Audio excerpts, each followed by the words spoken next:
नमस्ते, अभिवादन आपका इनोसेंट इन्वेस्टर के इस नए वीडियो में। दोस्तों, बाजार की बात मैं आज रात वाली वीडियो में ज़्यादा करूंगा। अभी सिर्फ आपको चार्ट पे कुछ बातें बता देते हैं। आज हमने गैप डाउन किया था, उस गैप डाउन में हमको एक बहुत बेहतरीन सपोर्ट देखने को मिला।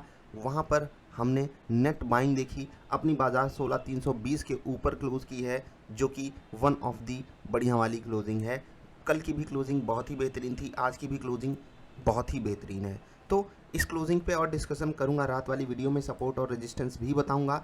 बात करूंगा आज डॉलर की, ठीक है। और डॉलर पे काफ़ी सवाल भी आए हैं। डॉलर 80 रुपये पर पहुंच चुका है भाई साहब। $1 इज इक्वल टू 80 रुपया। अपने देश की करेंसी इतनी कमज़ोर क्यों हो रही है, हम डिस्कस करेंगे उसको। एक बार सपोर्ट और रेजिस्टेंस भी आपको दिखाना चाहेंगे, जो कल आपको बताया गया था, और कितने बेहतरीन तरीके से ये जो लेवल्स हैं वो आपके लिए काम कर सकते हैं, वो आपको डिसाइड करना होगा। मैं आपको नहीं बताऊंगा। अगर आपको ये लेवल पहले से पता होता कि यहाँ पर अगर बाजार खुलती है तो सपोर्ट उसके लिए अवेलेबल रहेगा, फिर अगर बाजार इस लेवल को तोड़ करके ऊपर जाती है तो इसी लेवल पे आकर के सपोर्ट लेगी, और यहाँ पर अगर हमको बाइंग करनी है तो कर सकते हैं, क्योंकि हमको बाइंग सिग्नल भी मिला। और अगर हमने यहाँ पर बाइंग की तो हमारा टारगेट यहाँ क्यों होना चाहिए था, ये भी हमको पहले से पता होता। और आपको ये सारे लेवल्स कल की बाजार वाली वीडियो में बताए जाते हैं। जा कर के देखिए, डिसाइड कीजिए क्या ये लेवल्स आपकी मदद कर सकते हैं। अगर कर सकते हैं तो आप अपनी मेहनत कीजिए और इन्जॉय कीजिए इन लेवल्स की एक्यूरेसी को, जो कि आप ही की बदौलत आप तक पहुंचते हैं। आगे बढ़ते हैं, डॉलर की बात करते हैं। उससे पहले आपसे रिक्वेस्ट करेंगे कि वीडियो अगर पसंद आया करे तो लाइक ज़रूर कर लिया करो, ठीक है। अब लाइक करना क्यों ज़रूरी है, क्योंकि उससे हम लोगों को मिलता है मोटिवेशन, और मोटिवेशन मिलेगा तो कमाल कमाल के आपके लिए वीडियोज़ बनती रहेंगी, ठीक है। तो अब बात करते हैं 80 रुपये की $1 के मुकाबले, ठीक है। ये है $1 इज इक्वल टू 80 रुपया। सवाल ये पूछा जा रहा है कि क्यों रुपया गिर गया, ठीक है। अब ये सवाल आप मुझसे पूछोगे तो वो जवाब मैं थोड़ी देर इंतज़ार करके आपको दूंगा, लेकिन पहले फाइनेंस मिनिस्ट्री में ये सवाल पूछा गया अपनी फाइनेंस मिनिस्टर जी से, निर्मला जी से, और उन्होंने बोला Russia Ukraine war, this is so sad. मतलब इस कारण अपनी करेंसी डिवैल्यूएट हो रही है। ग्लोबल रिसेशन की सुगबुगाहट, इन्फ्लेशन, ठीक है। इसके अलावा भी 25 कारण वो गिना देंगी, ठीक है। तो आप या हम उनसे ये क्रॉस क्वेश्चन भी पूछ सकते थे कि ये बताइए मैडम जी, आप हमारे देश की फाइनेंस मिनिस्टर हैं, आप इतने ऊंचे पद पे हैं, अपने देश की करेंसी गिर क्यों रही है, कारण इसका बताइए ना। ये कारण थोड़ी हुआ, ये अगर इस कारण करेंसी गिर जाती तो क्यों नहीं डॉलर गिर रहा है।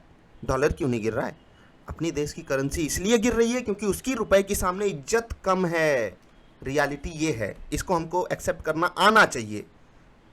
अब कितनी कम है वो आपको ग्लोबल करेंसी से कंपेयर करके देखना होगा।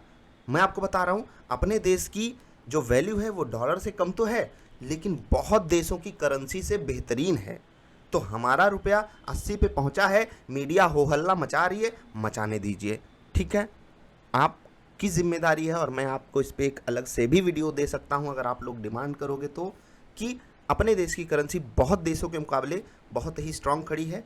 विदाउट एनी डाउट ये डॉलर के मुकाबले कमज़ोर हो रही है, लेकिन बहुत सारे देशों की करेंसी से अभी भी स्ट्रांग तरीके से लड़ाई करके आगे ही बनी हुई है। इसका डिवैल्यूएशन उतने बुरी तरीके से नहीं हुआ है जितना बहुत बड़े बड़े देशों की करेंसीज का हुआ है, ठीक है। तो ये पहला पार्ट हो गया, ठीक है। निर्मला जी ने आपको कारण बता दिया, या फिर कोई भी आपको बड़ा वाला एक्सपर्ट यही कारण बताएगा कि क्योंकि भाई साहब ये हो रहा है इसीलिए ये हो रहा है, आपको ये बात समझ जानी चाहिए। तो इस पॉइंट पे आप उनसे बिल्कुल एग्री मत करना, ठीक है। कोई चीज़ ऐसे नहीं मान लेनी चाहिए, नहीं नहीं ऐसा हो गया तो ऐसा हो गया। हमको समझना पड़ेगा हमारी वैल्यू कम है डॉलर के मुकाबले, और दुनिया में कोई तकलीफ आएगी हमको झेलना पड़ेगा, हमारी करेंसी की वैल्यू कम होगी। अब इस कम वैल्यू से हमको फ़ायदा और घाटा हो रहा है, वो हम अभी थोड़ी देर में समझेंगे। पहले अपने सवाल को मैं अच्छे तरीके से समझा देना चाहता हूँ। मतलब ये जो सवाल था, अपना जवाब जो मेन जवाब है, जो मार्केट का जवाब है, वो ये है कि यूएसडी और आईएनआर में, ठीक है, फ़र्क सिर्फ इतना है कि यूएसडी की डिमांड ज़्यादा है आईएनआर के मुकाबले, इसीलिए आईएनआर कमज़ोर हो रहा है, सस्ता हो रहा है। यूएसडी यानी कि यूनाइटेड स्टेट डॉलर ये महंगा हो रहा है क्योंकि इसकी डिमांड जाता है रुपए के मुकाबले या अन्य करेंसीज के मुकाबले। आई होप आप समझ गए होंगे, यही है मार्केट का रूल, और इसी कारण रुपया 80 के ऊपर पहुंच चुका है। अब अपने देश के लिए ये अच्छी बात है या बुरी बात है, नेट नेट अगर आप दूर से देखोगे बैठ करके तो ये बहुत बहुत बहुत बुरी बात मानी जाती है। किसी देश का रुपया लुढ़क रहा हो तो ये तो बिल्कुल भी अच्छी बात नहीं होती, लेकिन यहाँ पर कुछ अच्छी बातें भी हैं जो हमको समझनी पड़ेंगी। पहला, अपने देश का बना हुआ कोई भी प्रोडक्ट ये हो जाएगा ग्लोबल मार्केट में बढ़िया कंपटीशन देने वाला। कैसे कैसे? अपने देश में कोई भी प्रोडक्ट जब बनेगा वो सस्ते में बनेगा, और जब वो ग्लोबल मार्केट में बिकेगा वो डॉलर में बिकेगा, यानी कि जब करेंसी कन्वर्ट होगी तो हमको पैसा मिलेगा ज़्यादा अपने देश के हिसाब से। और इसी कारण वो कंपनियां जो अपने देश का प्रोडक्ट बना करके, अपने देश में प्रोडक्ट बना करके ग्लोबल मार्केट्स में एक्सपोर्ट करती हैं, इंपोर्ट और एक्सपोर्ट, ये दो चीज़ आपको समझनी है। जो कंपनियां अपने प्रोडक्ट्स को, अपने देश के प्रोडक्ट्स को बना करके एक्सपोर्ट करती हैं, उनके लिए ये एक बिग थम्स अप वाली चीज़ है, कम से कम शॉर्ट टू मीडियम टर्म में। ठीक है, लॉन्ग टर्म में चीज़ें नेट मेरे हिसाब से थोड़ा बहुत ऊपर नीचे ही रह जाती हैं, लेकिन शॉर्ट टू मीडियम टर्म में ये बिल्कुल एक पॉजिटिव चीज़ होती है। और ये चीज़ जो है वो सिर्फ प्रोडक्ट तक लिमिटेड नहीं है, सर्विसेज भी, और जिसमें आईटी स्टॉक्स एकदम लीड ले लेते हैं। ठीक है, प्रोडक्ट्स में क्या है, मेडिसिन्स काफ़ी इंडिया एक्सपोर्ट करता है, टेक्सटाइल इंडस्ट्री है, ऑटो पार्ट्स हैं, मतलब बहुत सारी कंपनियां आप जा कर के ढूंढोगे आपको मिलेगा। नेट आपको अगर दूसरे तरीके से समझाना चाहूँ तो हम जो चीज़ें इंपोर्ट करते हैं, जैसे कि सबसे बड़ा इंपोर्ट हम लोग पेट्रोलियम प्रोडक्ट्स का करते हैं, तो वहाँ पर हमें एक डेंट देखने को मिलेगा। जो भी कंपनियाँ उससे डील करती हैं, HPCL, BPCL, IOCL, ये सब कंपनियों के लिए ये बिल्कुल एक नेगेटिव बात है, क्योंकि उनको नेट लॉस होगा। इन कंपनियों के ऊपर यार बहुत ज़्यादा बोझ रहता है, सरकार का बोझ, इलेक्शन का बोझ, इधर का बोझ, उधर का बोझ, महंगाई, मतलब डायरेक्टली लिंक्ड हैं चीज़ें। इसीलिए ये कंपनियां लॉन्ग रन में एक बढ़िया वाला ग्रोथ चार्ट आपके लिए नहीं बना पाती हैं। अपॉर्चुनिटीज़ यहाँ पर ट्रेडिंग की अवेलेबल हो जाती हैं, लेकिन इन कंपनियों को बड़ी दिक्कत झेलनी पड़ेगी। तो इस वीडियो का क्रक्स क्या है, ये वीडियो क्यों बनाई गई? क्रक्स ये है कि आप एकदम सिंपल सी आसान भाषा में समझ सको कि रुपया क्यों गिर रहा है। दूसरी चीज़, इस पर सवाल काफ़ी आए थे तो उसका जवाब भी आपको मिल गया होगा। तीसरी चीज़ जो सबसे ज़्यादा ज़रूरी है कि स्टॉक कौन से खरीदें, रुपया हो रहा है कमज़ोर, तो हमारे लिए कौन से स्टॉक्स बन जाएंगे मजबूत। बिल्कुल, मैंने आपसे पहले भी कहा है कि आईटी स्टॉक्स एक बड़ा बेनिफिशियरी बन करके उभरेगा।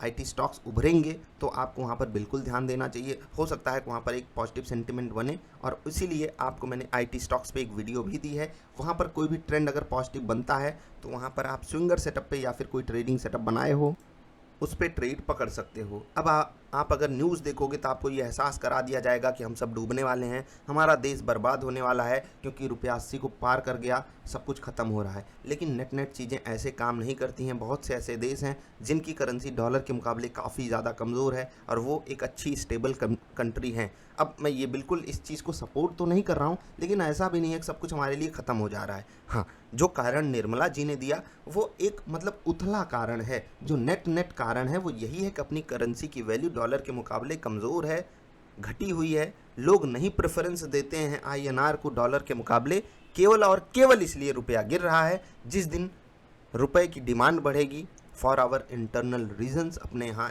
जो सरकार है वो और अच्छे तरीके से और इफेक्टिव तरीके से काम करेगी, अपने देश के प्रोडक्ट्स और स्ट्रांग बनेंगे, अपने देश में ब्यूरोक्रेसी करप्शन फ्री होगी, तो अपने देश की जो करेंसी है वो भी इम्प्रूव करेगी। ये चीज़ मैं कई जगह पर डिस्कस करता हूँ। हम लोग ब्यूरोक्रेसी को मजाक में ले लेते हैं। आज अपने देश में IAS, ये इतना बड़ा फ्रॉड, IAS नाम भी देखिए, इतना बड़ा फ्रॉड है, नाम तक गलत लिखवा गया। इतना बड़ा फ्रॉड चल रहा है, इसको लेकर के हम आप सबको पढ़ाया क्या जाता है बचपन में कि बस बेटा IAS बन जाओ, और उसके बाद समझ लो कि लाइफ सेट है। और रियलिटी कहाँ एग्जिस्ट करती है मैं आपको बता दे रहा हूँ। India is one of the most corrupt countries in the world, one of the most corrupt countries in bureaucracy. सोच नहीं सकते, इन लोगों को एथिक्स पढ़ाया जाता है। ठीक है, एथिक्स पढ़ाया जाता है, उसके बाद ये हाल है। ये 70,000 की सैलरी पाने वाला 2 साल में 50 लाख की गाड़ी कहाँ से ले लेता है, ये कोई नहीं पूछेगा।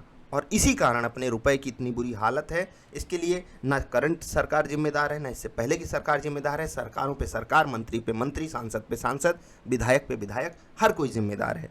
तो जब इतना बड़ा फ्रॉड आपके सामने, आपकी आंखों के सामने हो रहा है, और आप भी अपने बच्चे को, या हो सकता है आप एक बच्चे ही हो, तो आप क्यों बनना चाहते हो IAS? 60-70 हज़ार की नौकरी के लिए भाई, मतलब आप 10 घंटे काम करके दिखाओ। बहुत जगह पे ये बहुत ही आसानी से सैलरी मिल रही है। You have to show your skill only. लेकिन लोग वहाँ इसके लिए नहीं जाता, पावर के लिए जाता है। और पावर क्यों चाहिए? पावर इसीलिए चाहिए कि 2 साल में 50 लाख की गाड़ी से चलना है। अनफॉर्चुनेटली हमारे देश के पेरेंट्स, हमारी सोसाइटी इसी बात का हो हल्ला मनाती हैं। कोई IAS बन गया, अगर वो ईमानदारी से काम करे ना। अगर एक बार के लिए एक बैच ऐसा आ जाए या फिर हमारे चारों तरफ ऐसे आईएएस हमारे सामने हमारे आसपास रहें जो करें तो काम ईमानदारी से, लेकिन वो सैलरी भर अपनी उठाएं, उससे ज़्यादा घूसखोरी ना करें। और ये मैं ऑन रिकॉर्ड बोल रहा हूँ कि मैं नहीं जानता किसी ऐसे आईएएस को जो ईमानदारी से काम कर रहा हो। मतलब जाकर के देख लो, इतनी बड़ी मतलब गुंडे लगते हैं वो, उनको देख भर लो, लगता नहीं हमारे नौकर हैं। कि जैसे कि अपने यहाँ ट्रेडिंग कम्युनिटी में 1-2% लोग सक्सेसफुल होते हैं, ऐसे 1-2% लोग होंगे कहीं ना कहीं जो बिल्कुल ईमानदारी से काम कर रहे होंगे, लेकिन उनको उन्हीं का समाज, उन्हीं के माता पिता भी हो सकता है, उन्हीं के रिश्तेदार हो सकते हैं, उनके ऊपर लानते भेजते हो, भाई तू आईएएस बन के भी कुछ नहीं उखाड़ पाया, तेरा बनना बेकार है, तू डूब गया, तू चुल्लू भर पानी में डूब मर, तू किसी काम का नहीं है, तेरा बस ट्रांसफ़र ही होता रहेगा, तू बर्बाद है। और रियलिटी यही है, जो ईमानदारी से काम करेगा ना उसके इतने ट्रांसफ़र कर दिए जाएंगे, इतने ट्रांसफ़र कर दिए जाएंगे कि उसकी सात पुश्त भी आईएएस बनने के बारे में नहीं सोचेगी, अगर वो ईमानदारी से काम कर ले। तो कौन करेगा यार? और इस देश की करेंसी डूबेगी नहीं तो क्या ऊपर जाएगी? कहाँ से जाएगी? खाक। ब्यूरोक्रेसी में इतना बड़ा फ्रॉड हो रहा है, किसी को दिखाई नहीं देता, और हम सब चुपचाप बैठे। एक आरटीआई भी डाल करके नहीं पूछ सकते, 10 रुपये शायद लगता है, मैंने रिसेंटली यूज़ नहीं किया। कोई आरटीआई एक्टिविस्ट हो तो व्हाट्सएप पे कनेक्ट करेगा। मैं तो पूछना चाहूँगा ना, हमारे एरिया का जो सिविल सर्वेंट है क्या काम किया, कितना पैसा लिया उसने, और उसकी संपत्ति पिछले 5 साल में कितनी गुना बढ़ी है। गुना की बात कर रहा हूँ, परसेंटेज नहीं। और ये रियलिटी है। और सिर्फ उसी की नहीं, उसकी बीबी की, उसके बच्चों की, उसके रिश्तेदारों की, उसकी साली की, ठीक है, उसके सास की, उसकी ससुर की, सबकी बढ़ जाती है। सबके नाम पे आ रहा है। लूटे रहो, देश बर्बाद। करेंसी कहाँ जाएगी? डूबेगी ही ना ऐसे देश की करेंसी। अब आप में से बहुत सारे लोग कहेंगे अरे सर आप तो गजबे कारण दे दिए। तकलीफ़ यही है दोस्त, इस देश में सच्चाई बहुत भयानक वाली कड़वी तरीके से हमको हिट करती है। अब जिस देश में नौकर ठसक दिखा करके चलने लगे, नौकर तमीज़ से किसी से बात न करे, वहाँ क्या होगा? यही सब तो होगा। ये जो सर्वेंट्स हैं ना, ये या तो एमएलए से ढंग से बात करते हैं, या तो अपने सीनियर्स से, या तो एमपी से। ठीक है, सच्चाई है यार, मानो इसको। बाकी वीडियो देखने के लिए आपका आभार, और देखते रहिए मीडिया चैनल्स जहाँ पर आपको बताया जाएगा अपनी करेंसी डूब गई। तकलीफ़ बहुत है दोस्त, इस देश में बहुत तकलीफ़ है, और इसको दो तरीके से समझिएगा। इन लोगों का, हमारे देश के नौकरों का एसोसिएशन इतना स्ट्रांग है कि उनके खिलाफ कोई बोल भर दे उसको ये नेस्तनाबूद कर सकते हैं, उसकी ऐसी की तैसी कर सकते हैं। हमारे देश में आईटी इंडस्ट्री या इसके अलावा बहुत सारी ऐसी इंडस्ट्री है, 10 सालों में बेचारे फ्रेशर्स की सैलरी नहीं बढ़ी, उसके लिए ना कोई एसोसिएशन बन रहा है, ना कोई सामने आ रहा है। ये इस देश की विडंबना नहीं तो और क्या है, जहाँ पर जिसके पास टैलेंट है वो बेचारा 3 लाख की सैलरी में काम कर रहा है, और जिनको इस देश की सेवा करनी चाहिए थी, जो हमारे देश के नौकर हैं, जैसे कि मंत्री हो गए, सांसद, विधायक, सिविल सर्वेंट्स, ये गुंडे बने फिर रहे हैं। चारों तरफ आतंक इन्हीं का है इस देश में, और कोई गुंडा है? इनसे बड़ा गुंडा कौन होगा? ये सब गुंडे ही हैं। जल्द ही मिलते हैं, नमस्कार।